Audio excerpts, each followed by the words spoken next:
अकाल मृत्यु वो मारे जो काम करे चंडाल का, काल उसका क्या करे जो भक्त हो महाकाल का। महाकाल यानी कि भगवान शिव, जो सत्य भी है, सुंदर भी है, उन्हें क्रोध भी आता है और वो भक्तों के लिए भोलेनाथ भी है। दरअसल हिंदू धर्म की मान्यता के हिसाब से 3 देव प्रमुख है।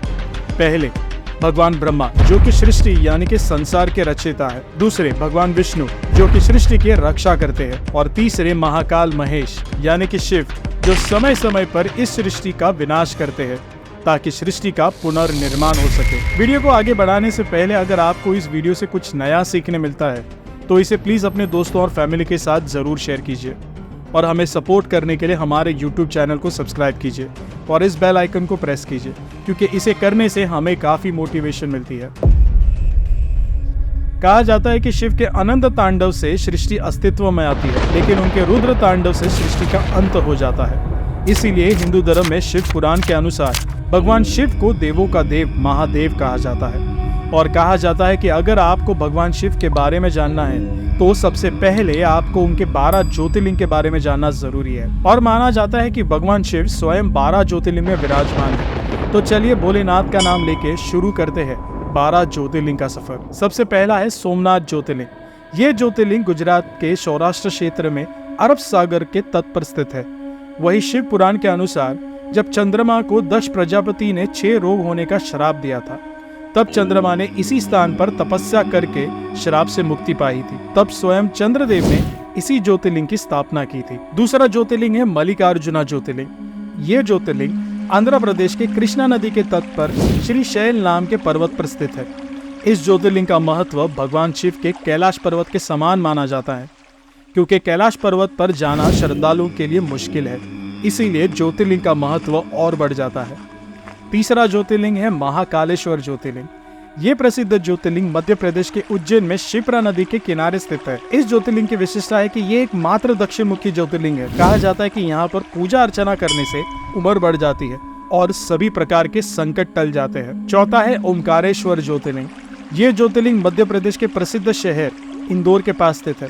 जिस स्थान पर यह ज्योतिर्लिंग है उसी स्थान पर नर्मदा नदी बहती है और ये नदी चारों ओर बहती है, जिसे यहाँ ओम का आकार बनता है। इसीलिए उसे ओमकारेश्वर के नाम से भी जाना जाता है।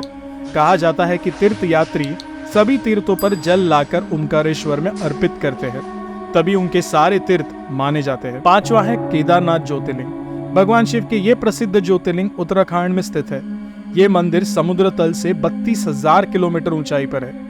यहाँ सर्दियों में भारी बर्फबारी होती है, इसीलिए सर्दियों के 6 महीने यहाँ जाना मुश्किल है। कहा जाता है कि इस मंदिर को निर्माण पांडव के पुत्र महाराजा जन्मेजय ने करवाया था। अब बात करते हैं छठा ज्योतिर्लिंग की, जिसका नाम है भीमाशंकर ज्योतिर्लिंग। ये ज्योतिर्लिंग महाराष्ट्र के पुणे जिले में सह्याद्री पर्वत पर स्थित है।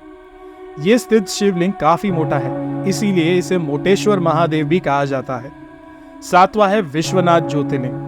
ये ज्योतिर्लिंग उत्तर प्रदेश के काशी में गंगा नदी के किनारे स्थित है। माना जाता है कि काशी नगरी को स्वयं भगवान शिव ने बसाया था और कैलाश पर्वत के बाद उनका दूसरा स्थायी निवास यही था। कहा जाता है कि काशी भगवान शिव के त्रिशूल पर टिका हुआ है। आठवां त्र्यंबकेश्वर ज्योतिर्लिंग। ये ज्योतिर्लिंग गोदावरी नदी के किनारे महाराष्ट्र राज्य के नासिक जिले में स्थित है। कहा जाता है कि गौतम ऋषि और गोदावरी नदी के बुलाने पर भगवान शिव को इस ज्योतिर्लिंग में आकर बसना पड़ा था। इस ज्योतिर्लिंग की सबसे खास बात यह है कि यहाँ ब्रह्मा, विष्णु और महेश तीनों ही विराजित है, बल्कि अन्य सभी ज्योतिर्लिंगों में केवल भगवान शिव ही विराजित है। अब बात करते हैं 9वें ज्योतिर्लिंग की, जिसका नाम है वैद्यनाथ ज्योतिर्लिंग। ये ज्योतिर्लिंग झारखंड राज्य के देवगढ़ में विराजमान है। माना जाता है कि इसे लंकापति रावण ने स्थापित किया था। दरअसल इस शिवलिंग को रावण ने अपने 9 सर का भेंट चढ़ाकर भगवान शिव से वरदान में मांगा था। 10वां नागेश्वर ज्योतिर्लिंग। यह ज्योतिर्लिंग गुजरात के बड़ौदा क्षेत्र में गोमती द्वारा के पास स्थित है।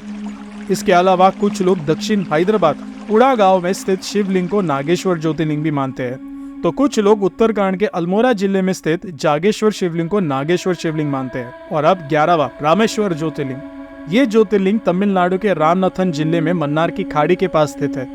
माना जाता है कि यहाँ भगवान राम ने वानरों के साथ मिलकर लंका पर चढ़ाई के लिए राम सेतु बनाया था। वही ये मंदिर हिंदुओं के 4 धामों में एक धाम भी है। और अब 12वां यानी कि आखिरी ज्योतिर्लिंग, जिसका नाम है गणेश्वर ज्योतिर्लिंग। ये ज्योतिर्लिंग महाराष्ट्र के दोलाता गांव के लगभग 18 किलोमीटर दूर बेरुल गांव में स्थित है। इस मंदिर का निर्माण देवी अहिल्याबाई होलकर ने करवाया था। वही स्थान पूरे भारत में शिवलय के नाम से भी जाना जाता है।